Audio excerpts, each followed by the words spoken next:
No capítulo anterior, Gantz enfrentou um trauma devastador ao ser abusado por Donovan, carregando consigo sua primeira e profunda cicatriz emocional. Porém, mesmo diante de tanta dor, ele decidiu que não deixaria isso impune. Determinado, Gantz planejou sua vingança e, com astúcia, armou uma emboscada. O gigante Donovan pagou o preço por seus atos monstruosos, e Gantz, com suas próprias mãos, selou o destino daquele que o havia ferido. Gantz decidiu voltar para o combate naquele mesmo dia, até que um disparo de canhão acertou alguém ao seu lado. Ele olhou para trás, assustado, recuou para ajudar e viu que era Gambino. Enquanto a batalha desenrolava, Gantz o salvou, mas a perna de Gambino foi o custo daquele disparo. Mesmo perdendo muito sangue, Gambino iria sobreviver, mas aquele dia seria o último em que ele participaria do campo de batalha. A única forma que ele conhecia de viver havia sido tirada dele. A conclusão do bando era clara: eles precisavam de um novo líder. Ser mercenário era isso, ser o mais pragmático possível, visando resultados. Todo mundo ali iria abandoná-lo, mas Gantz ficou ao seu lado. Por um tempo, Gantz apenas observou em silêncio, enquanto sua mente divagava. Você sempre me olhou com desprezo, se sentindo superior e com o coração muito frio, sempre cumprimentando os outros com seu sorriso orgulhoso de seu ofício, vivendo e lucrando através da espada. Aquela mesma espada que havia deixado uma cicatriz no rosto de Gantz para o resto de sua vida. Enquanto essas lembranças vinham à sua mente, a mão de Gambino se estendia até ele. Com dor, ele delirava, se lembrando de Shizui e prometendo que voltaria para casa. Obviamente, o jovem Gantz, mesmo maltratado, se recusava a acreditar que Gambino era o responsável por toda a maldade que acontecia com ele. Com lágrimas nos olhos, ele decidiu ficar ao lado de Gambino. Assim, 2 anos se passaram. No campo de batalha, o jovem Gantz se fortaleceu. Entre os adultos, ele lutava, e naquele dia matou um general de um batalhão inimigo. Generais comandam um conjunto de soldados, e normalmente são os mais poderosos entre todos. E Gantz, ainda uma criança, havia ceifado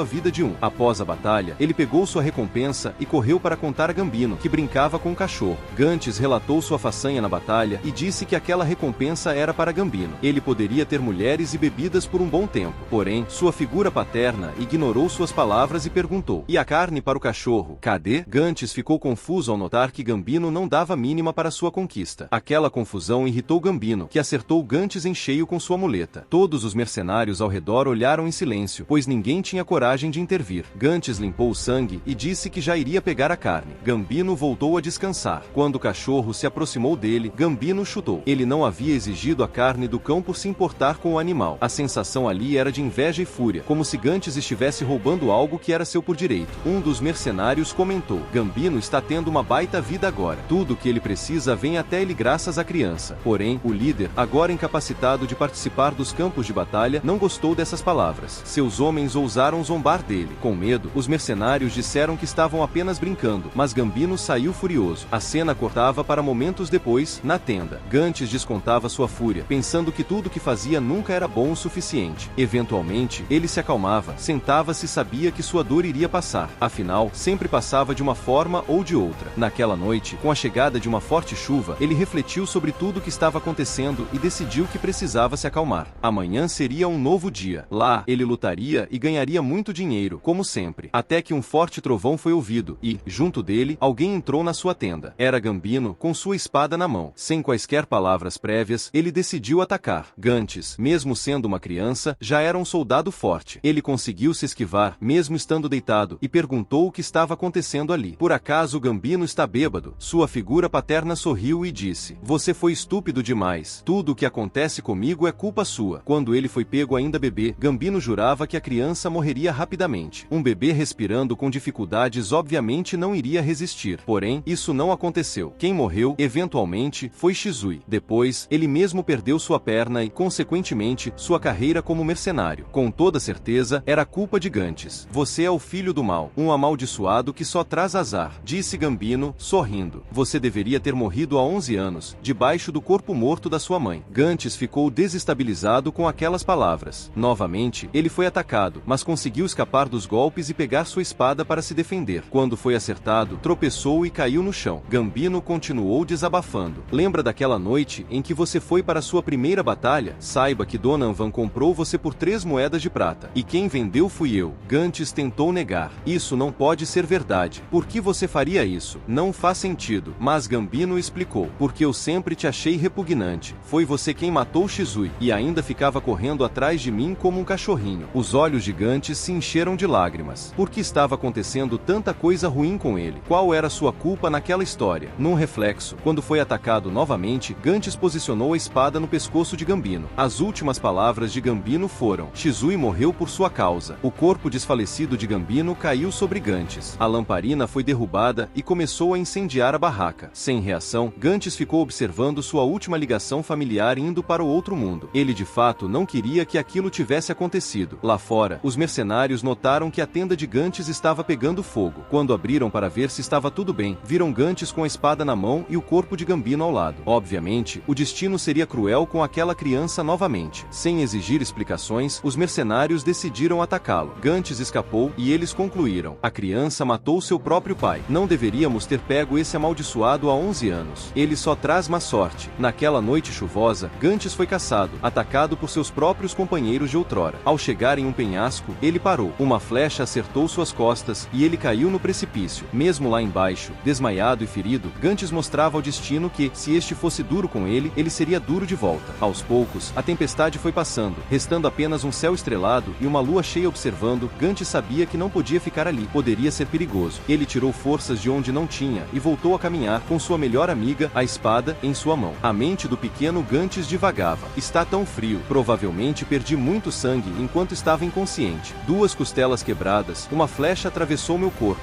Mas o mais importante é: para onde devo ir agora? Ele refletiu. Talvez tivesse sido melhor morrer lá atrás. Nada de bom acontece na minha vida. Só coisas ruins. Para onde posso ir agora? De repente, o destino voltou a insistir. Uma matilha de lobos surgiu. Famintos, eles avançaram para atacar. A criança pensou: então é isso. Finalmente minha vida termina aqui e não terei mais problemas. Mas seu corpo e sua espada contrariaram esse sentimento. O primeiro lobo que avançou foi morto. Ao cair junto com a fera, outro veio, mas também foi facilmente derrotado. Gantes se levantou. Com lágrimas nos olhos, ele decidiu continuar. Um a um, os lobos foram mortos. Os poucos que sobraram fugiram ao ver os olhos daquela criança. Quando os lobos partiram, o corpo de Gantes finalmente cedeu. Chorando, ele chamou por Gambino. Naquele momento, por sorte, ou talvez obra do destino, outro grupo de mercenários estava passando com sua caravana. Eles notaram a criança que havia matado vários lobos e ainda estava viva. A unidade 2 precisava de mais membros. Para eles, aquela criança seria perfeita. Talvez fosse só mais um escravo fugindo. Algo normal naquela época em que viviam. Ninguém sentiria falta dele. Assim, Gantes foi levado. Em sua mente, ele via Gambino partindo para a luz enquanto tentava ir atrás dele. E assim, o pequeno Gantes, mesmo carregando feridas físicas e emocionais, seguia em frente, forçado a encarar o peso de um destino cruel e implacável. Ele era apenas uma criança, mas o mundo insistia em tratá-lo como um soldado endurecido. Com a espada em mãos e o espírito marcado pela dor, Gantes começava mais uma jornada incerta. Ele não sabia o que o aguardava, mas uma coisa era certa: enquanto ele respirasse, continuaria lutando. Cada batalha era um lembrete de que, mesmo nas situações mais desesperadoras, ele ainda possuía força para resistir. Naquela noite, sob a luz da lua cheia, Gantes fez um juramento silencioso. Não importava quão difícil fosse, ele sobreviveria. E, mesmo que o destino insistisse em derrubá-lo, ele estaria pronto para revidar, pois sua verdadeira batalha contra o mundo estava apenas começando.